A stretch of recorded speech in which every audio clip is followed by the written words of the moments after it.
क्या आपने कभी सोचा है कि मकर संक्रांति आखिर क्यों मनाई जाती है? क्या ये सिर्फ पतंग उड़ाने, तिल गुड़ खाने और शुभकामनाएं बांटने का पर्व है, या इसके पीछे कोई ऐसा सत्य छुपा है जिसे जानने के बाद आप इस दिन को कभी हल्के में नहीं ले पाएंगे? अगर मकर संक्रांति सिर्फ एक त्योहार होती तो इसे हर युग में इतना महत्व नहीं दिया जाता। सच तो ये है कि मकर संक्रांति पर्व नहीं, चेतावनी है। ये वो दिन है जब समय अपनी दिशा बदलता है। समय की दिशा बदलती है? क्या आप कहना चाहते हैं कि ये केवल सूर्य की चाल नहीं है? बिल्कुल, ये सिर्फ खगोल की घटना नहीं है, ये चेतना का परिवर्तन है। जिस दिन सूर्य मकर राशि में प्रवेश करता है, उसी दिन उत्तरायण आरंभ होता है। और प्राचीन काल में उत्तरायण को कहा गया है देवताओं का दिन। तो फिर दक्षिणायन क्या था, जिसे लोग आज लगभग भूल ही चुके हैं? दक्षिणायन को शास्त्रों में कहा गया देवताओं की रात्रि। ये वो काल माना जाता था जब मनुष्य का मन सबसे अधिक अस्थिर होता है, निर्णय भावनाओं से लिए जाते हैं और आत्मा की दिशा स्पष्ट नहीं रहती। क्या आप कहना चाहते हैं कि साल के कुछ महीनों में मनुष्य के कर्म ज्यादा भारी हो जाते हैं?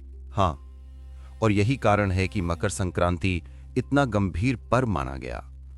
इस समय किए गए कर्म साधारण समय से कई गुना अधिक प्रभाव डालते हैं। इसलिए इस दिन दान, स्नान, संयम और मौन पर जोर दिया गया। लेकिन आज तो लोग इसे खुशी, मिठाइयों और उत्सव का दिन मानते हैं। क्या हम कुछ भूल गए हैं? हमने इसका अर्थ भूल गया है। हमने बाहर का उत्सव पकड़ लिया और भीतर की चेतावनी छोड़ दी। मकर संक्रांति असल में ये पूछती है, क्या तुम अपने जीवन की दिशा बदलने को तैयार हो? जीवन की दिशा बदलने का सवाल एक पर्व क्यों पूछेगा? क्योंकि ये वही दिन है जब प्रकृति स्वयं दिशा बदलती है। और जब प्रकृति दिशा बदलती है तो मनुष्य से भी अपेक्षा की जाती है कि वो अपने भीतर झांके। तो क्या मकर संक्रांति सिर्फ शुरुआत है या किसी बड़े रहस्य की भूमिका? ये सिर्फ शुरुआत है, क्योंकि इसी उत्तरायण से जुड़ा है एक ऐसा निर्णय जो महाभारत के सबसे महान योद्धा ने लिया था। एक ऐसा निर्णय जहां मृत्यु सामने खड़ी थी, फिर भी उसे ठुकरा दिया गया। आप किसकी बात कर रहे हैं? उस व्यक्ति की जिसके पास मृत्यु भी आज्ञा लेकर आती थी, पितामह भीष्म। और यही कहानी हम आपको अगले भाग में सुनाएंगे। आपने कहा कि उत्तरायण से जुड़ा एक ऐसा निर्णय था जो महाभारत के सबसे महान योद्धा ने लिया। लेकिन एक बात समझ नहीं आती, जिस व्यक्ति के पास इच्छा मृत्यु का वरदान हो, वो मृत्यु को टाल क्यों देगा? यही वो प्रश्न है जो इस कथा को साधारण नहीं रहने देता। भीष्म के पास मृत्यु का अधिकार था, लेकिन वे जानते थे कि अधिकार और समय अलग अलग चीजें हैं। अधिकार और समय अलग कैसे हो सकते हैं? अगर इच्छा है तो मृत्यु क्यों नहीं? क्योंकि इच्छा भी समय के अधीन होती है।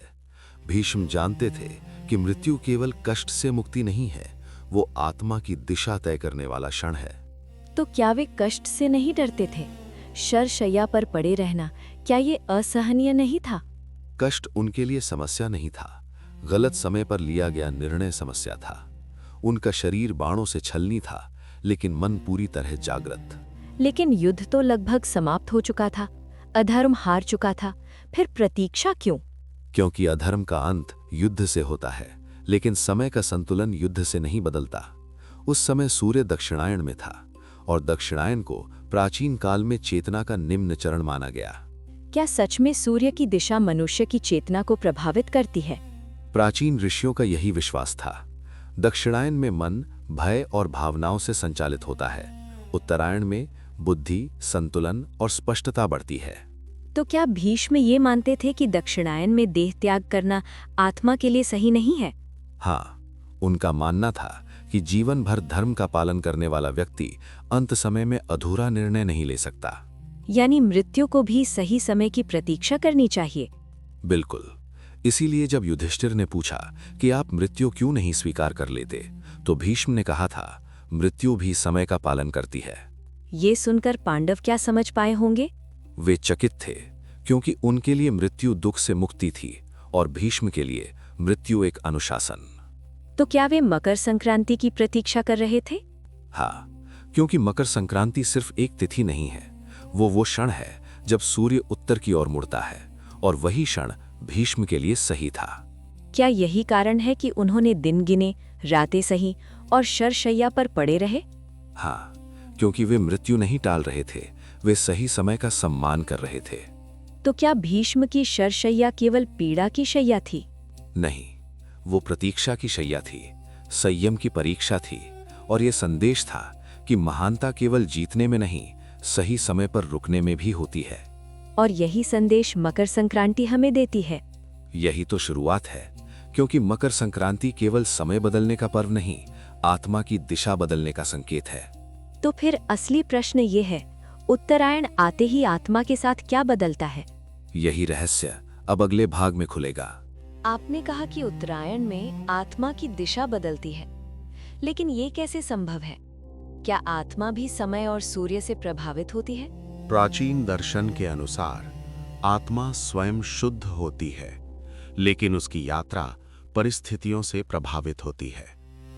उत्तरायण को चेतना का ऊर्ध्व प्रवाह माना गया है।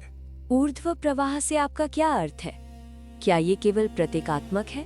नहीं, ये प्रतीक भी है और सिद्धांत भी। उत्तरायण वो काल माना गया जब प्रकृति ऊपर की ओर गतिमान होती है, बीज अंकुरित होते हैं, प्रकाश बढ़ता है और जीवन विस्तार की ओर जाता है। तो क्या यही कारण है कि उत्तरायण को देवताओं का दिन कहा गया? हाँ, देवता यहाँ किसी आकृति का नाम नहीं, बल्कि चेतना की अवस्था है। जहाँ विवेक, संतुलन और सत्य की ओर झुकाव होता है, उसे देवत्व कहा गया। और दक्षिणायन? दक्षिणायन में चेतना भीतर की ओर सिकुड़ती है। भय, स्मृति, मोह और आसक्ति ज्यादा प्रभावी हो जाते हैं, इसीलिए उसे देवताओं की रात्रि कहा गया। तो क्या ये माना जाता था कि दक्षिणायन में देह त्याग करने वाली आत्मा भटक सकती है? भटक नहीं, लेकिन उसकी यात्रा कठिन हो सकती है। जैसे धुंध में रास्ता दिखता तो है, लेकिन स्पष्ट नहीं होता। और उत्तरायण में? उत्तरायण में दिशा स्पष्ट होती है, मन शांत होता है, विचार स्थिर होते हैं और आत्मा का प्रवाह ऊपर की ओर माना जाता है। तो क्या इसी कारण शास्त्रों में कहा गया कि उत्तरायण में देह त्याग करने वाला मोक्ष के समीप होता है? हाँ, मोक्ष कोई स्थान नहीं है, वो अवस्था है, और उत्तरायण उस अवस्था के अनुकूल माना गया। तो फिर भीष्म इस पूरे विज्ञान को जानते थे? भीष्म केवल योद्धा नहीं थे, वे समय के ज्ञाता थे। वे जानते थे कि जीवन का अंतिम निर्णय सबसे शांत क्षण में लिया जाना चाहिए। इसलिए उन्होंने कुरुक्षेत्र जैसे युद्ध क्षेत्र में भी धैर्य नहीं छोड़ा। बिल्कुल, चारों ओर मृत्यु थी, लेकिन उनके भीतर स्पष्टता थी। वे जानते थे कि युद्ध का अंत और समय का संतुलन एक साथ नहीं होते। तो क्या उत्तरायण केवल मृत्यु से जुड़ा है? नहीं, उत्तरायण जीवन से जुड़ा है। ये वो समय है जब मनुष्य को अपने जीवन की दिशा दोबारा देखने का अवसर मिलता है। यानी मकर संक्रांति केवल मृत्यु की कथा नहीं, जीवन का संकेत भी है। यही उसका असली अर्थ है। मकर संक्रांति कहती है, अब अंधकार से प्रकाश की ओर बढ़ो, अब पुराने भार छोड़ो, अब दिशा बदलो। तो फिर प्रश्न ये है, अगर उत्तरायण इतना महत्वपूर्ण है, तो मकर संक्रांति के दिन दान, स्नान और संयम पर इतना जोर क्यों दिया गया? क्योंकि दिशा बदलने से पहले शुद्धि आवश्यक होती है, और यही रहस्य अब अगले भाग में खुलेगा। आपने कहा कि उत्तरायण दिशा बदलने का समय है, लेकिन फिर मकर संक्रांति पर दान, स्नान और संयम पर इतना जोर क्यों दिया गया? क्योंकि दिशा बदलने से पहले भार हल्का करना जरूरी होता है, और भार केवल शरीर का नहीं होता, मन और कर्म का भी होता है। क्या आप कर्म के भार की बात कर रहे हैं? हाँ, माना जाता था कि मकर संक्रांति के समय कर्मों का प्रभाव कई गुना बढ़ जाता है, इसलिए इस दिन जो किया जाता है वो साधारण नहीं रहता। तो दान का अर्थ सिर्फ वस्तुएं देना नहीं था? बिल्कुल नहीं। दान का अर्थ था अपने भीतर की पकड़ छोड़ना। अन्न देना, वस्त्र देना या धन देना केवल प्रतीक थे। असल दान था अहंकार और संग्रह छोड़ना। और स्नान, क्या वो सिर्फ शारीरिक शुद्धि थी? नहीं, स्नान शरीर के साथ साथ मन को शांत करने की प्रक्रिया थी। ठंडे जल में स्नान मनुष्य को वर्तमान में लाता है। वो झटका अहंकार को तोड़ता है। तो क्या इसीलिए नदियों में स्नान को विशेष माना गया? हाँ, नदी प्रवाह का प्रतीक है और जब मनुष्य नदी में उतरता है तो वो अवचेतन रूप से बहाव को स्वीकार करता है। ये सिखाता है कि जीवन स्थिर नहीं है। और संयम, इतना कठोर नियम क्यों? क्योंकि संयम दिशा बदलने की कुंजी है। जिसके पास संयम नहीं, वो उत्तरायण में भी दक्षिणायन की तरह ही जीता है। क्या आप कहना चाहते हैं कि उत्तरायण अपने आप मोक्ष नहीं देता? बिल्कुल, उत्तरायण अवसर देता है, निर्णय मनुष्य को लेना होता है। तो मकर संक्रांति एक परीक्षा की तरह थी।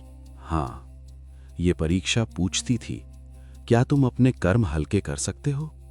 क्या तुम अपनी दिशा बदल सकते हो? क्या तुम अपने भीतर झांक सकते हो? लेकिन आज लोग इसे केवल उत्सव की तरह मनाते हैं। क्या ये गलत है? गलत नहीं, अधूरा है। बाहर का उत्सव ठीक है, लेकिन भीतर की तैयारी छूट गई है। तो क्या यही कारण है कि भीष्म जैसे व्यक्ति मकर संक्रांति को इतनी गंभीरता से देखते थे? हाँ, भीष्म जानते थे कि उत्तरायण में देह त्याग तभी सार्थक है जब जीवन हल्का हो। तो उनकी शरशैया पर प्रतीक्षा केवल समय की नहीं, शुद्धि की भी थी। बिल्कुल, वे अपने भीतर कोई अधूरा बोझ लेकर नहीं जाना चाहते थे। तो अब सवाल ये है, जब मकर संक्रांति आई तब कुरुक्षेत्र में क्या घटा? वही क्षण जब प्रतीक्षा समाप्त हुई, और वही क्षण अब अगले भाग में सामने आएगा। जिस क्षण की भीष्म प्रतीक्षा कर रहे थे, आखिर वो दिन कैसा था? क्या सच में प्रकृति में कुछ बदल रहा था? हाँ, वो दिन साधारण नहीं था। सूर्य की दिशा बदल रही थी और उसी के साथ कुरुक्षेत्र की हवा में भी एक अजीब सा ठहराव था। क्या युद्ध भूमि में भी शांति थी? शांति नहीं, स्वीकृति थी।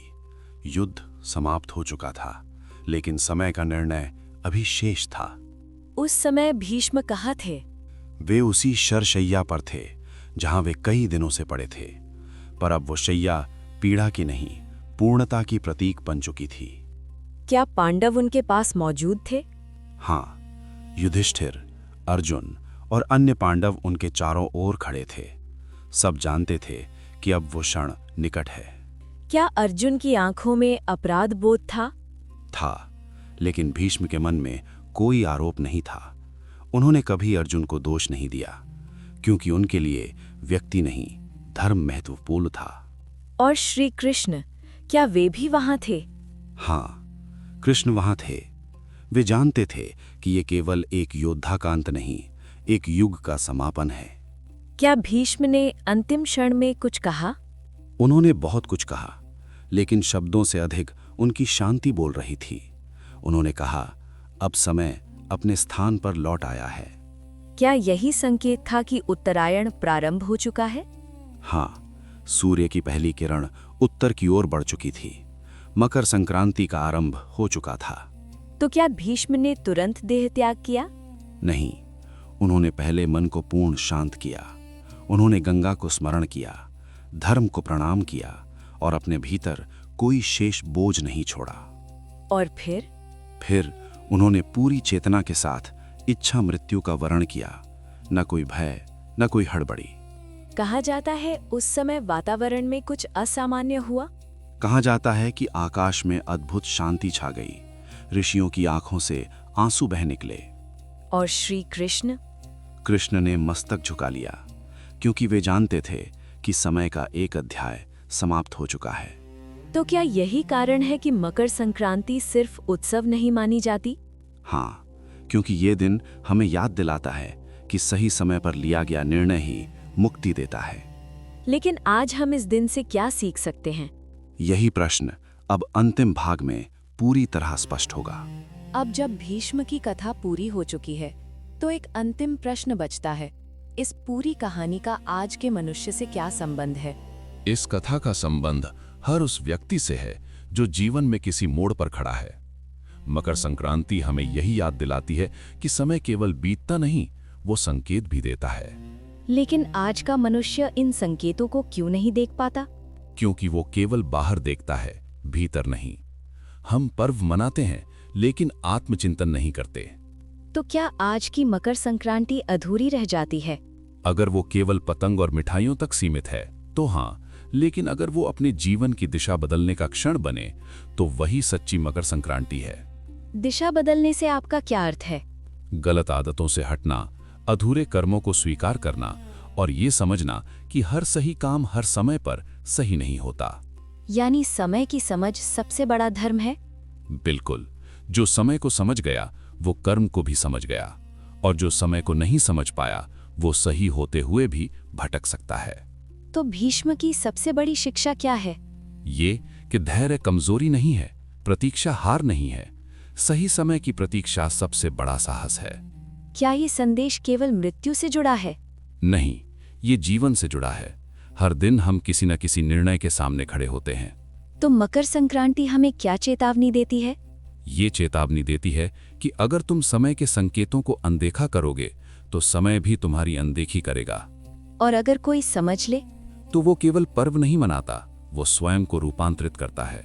तो अंत में इस पूरी श्रृंखला का सार क्या है? सार यही है कि जीवन केवल कर्म से नहीं चलता, सही समय पर किए गए कर्म से चलता है। और मकर संक्रांति हमें यही याद दिलाने आती है। तो क्या ये पर्व डराने के लिए है? नहीं, ये डराने के लिए नहीं, जगाने के लिए है।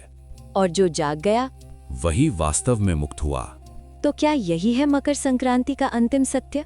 हाँ, समय बदलता है, लेकिन जो समय को समझ लेता है वही जीवन को समझ लेता है।